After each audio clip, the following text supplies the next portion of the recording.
So basically, just telling the story of how Gabe and I met. So, from my recollection, was a coach at his junior high in Washington. Man, just remember him being hardworking guy, quiet, a real good dude, had some long dark hair, and I called him Pretty Boy. It's crazy to look back, and what I remember is I remember he always had like nicknames for people. He always had something positive to say. He wasn't one of the coaches that were just trying to tear you down and um, rip you apart, demean you to try to make you better, but was always just trying to uplift you and call you to be who he thinks that you are.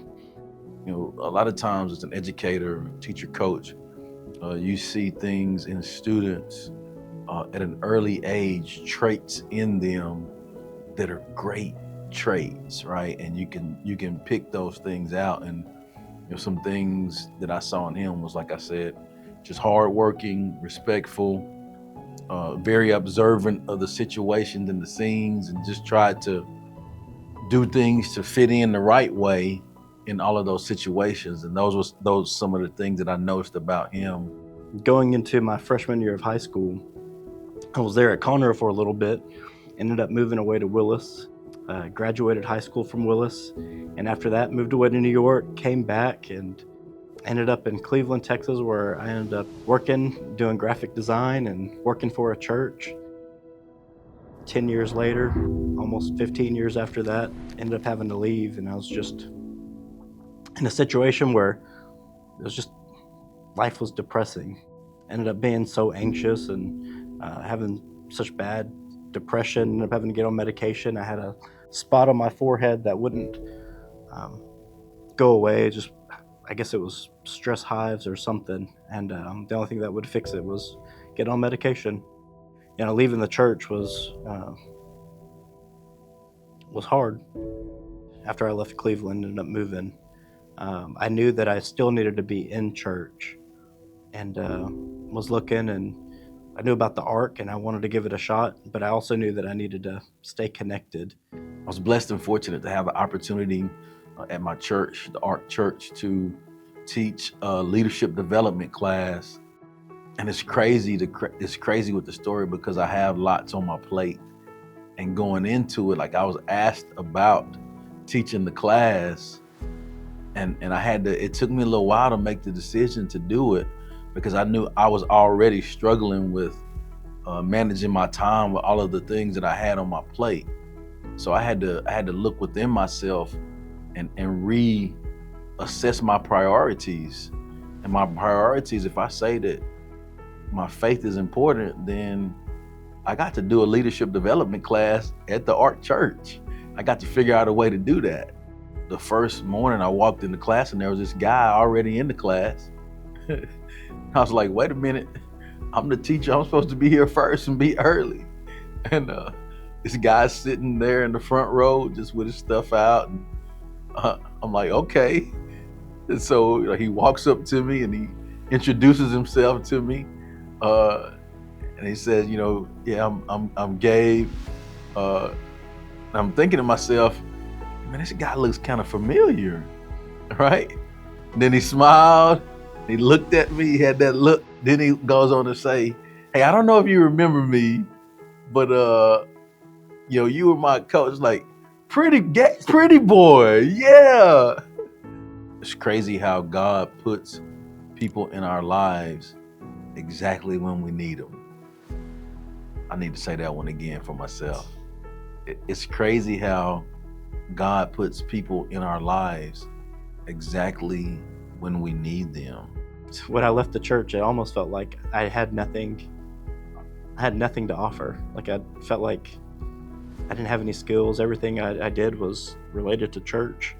Dealt with a lot of people, dealt with technology, dealt with cameras and art. He had no idea that there were some things and talents that he's blessed with, that he could use to be a blessing to me. And really, I didn't know that he had those talents, or even further than that, I really didn't know that I needed to have someone around me that had those talents until it start eking out. Oh yeah, I do this. Oh yeah, I've done that. And what? I just believe in just everything that you do, you have something to give. And I'm coming out of a season where I didn't feel like I had anything to give.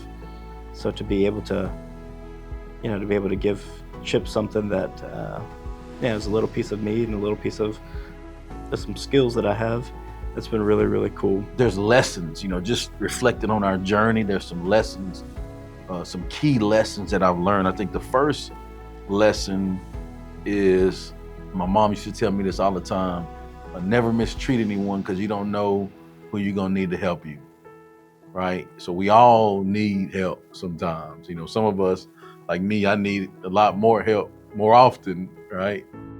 As a coach, as a teacher, I just strive to help and give service and impact lives in a positive way. I could have been an ego guy, or thought it was about me, or mistreated kids or talk crazy. I could have done all of that, but that's not how I was raised, and that's not who I was. And so because I believe, because of that, because of what I poured into him, well, it was nothing for him to come back around and reconnect, because of the guy that I was then, and I'm truly grateful for that. So that's really the first lesson that I've learned from it. I think the second lesson, life is living and learning, and we can always live and learn. Now, I was the teacher then, but now I'm the student. And so like I'm learning so much with the experiences, how to do different shots. Like even like what we're doing now, like the shot, man, I was looking at the monitor like, man, that's like a real like documentary or something. Like look at that guy. Like I'm looking at the monitor, and it's really just have to do with lighting and how you set the cameras up and all those kind of things. And so, man, just learning so much content wise. These are things that I never would have known if I didn't reconnect with him. And so, life is living and learning, and we can always live and learn. The third component is when you strive to do things the right way. I believe that the big man will always put people around you that will take care of you, right? And so my life, I've just strived to work hard, do right, treat people right. And I've seen in my life that, man, you can just trust and believe that the big man's gonna always take care of you. And so like I can say that because I've seen that in my family. There were times like we didn't have money, or we didn't have the necessary things that we needed, but we had enough, right? And so I can bank and trust on that, just by continuing to do that in my life now. The big man will always see fit to take care of us. Yeah, he always talks about how life moves at the speed of your relationships. And, I was probably in the season that I was, if I had not reconnected with him, my speed of life would have been really, really slow. But it's been great. Man, I'm so thankful for the season that I've been in, and just saying yes to the opportunity that he's presented. Because not only is he a great guy, a great coach, but he also has such wisdom, and that's huge, to be able to surround yourself with great people. It's really been really cool to just get to hang with him.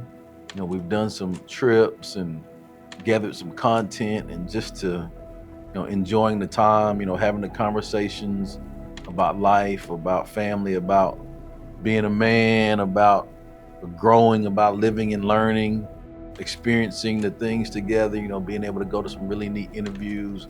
Like these are some of the times in my life where like I'm experiencing some things that are like the pinnacle.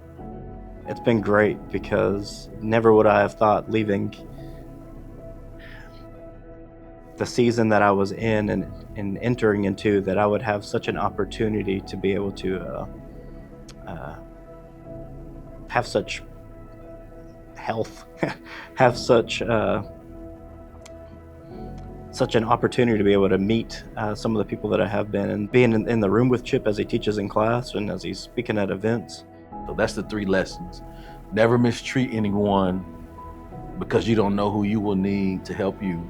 The second, life is living and learning, and we're always living and learning, right? And then the third component is when you strive to do things the right way, the big man will always take care of you. You can bank on that.